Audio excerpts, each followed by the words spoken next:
గౌరవ మంత్రివర్యులు అలాగే గౌరవ కలెక్టర్ గారు జ్యోతి ప్రజ్వలన చేస్తున్నారు.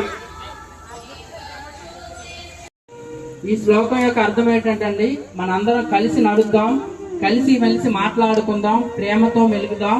మన పూర్వీకులు మన దేవతలు ఏ విధంగా అయితే ఒకరికొకరు కలిసి ఏదైనా సాధించగలిగి గాలి విడిచిపెడుతూ ముందుకు, గాలి తీసుకుంటూ వెనకకు తాకించండి. గాలి తీసుకుంటూ తిన్నగా రండి. గాలి విడిచిపెడుతూ ఎడమ వైపు వంచండి.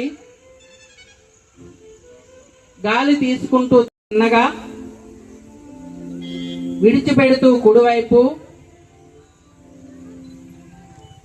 గాలి తీసుకుంటూ తిన్నగా, విడిచిపెడుతూ ఎడమ వైపు. మూడు కూడా కరెక్ట్గా అందుతాయి. మళ్ళీ థైరాయిడ్ అనేది ఇక్కడ T3, T4 హార్మోన్స్ ఉంటాయి. థైరాయిడ్ కంట్రోల్ చేస్తారు, లేని వాళ్ళకి రాకుండా ఉంటుంది. లోపల వైపు ఉండాలి, అరచేతులు బయట వైపు ఉండాలి. ఇవన్నీ కూడా మెడ కదలికలు అంటామమ్మా. చేయడానికి చాలా సింపుల్ గా కనబడతాయి. మెడ కండరాలని అక్కడ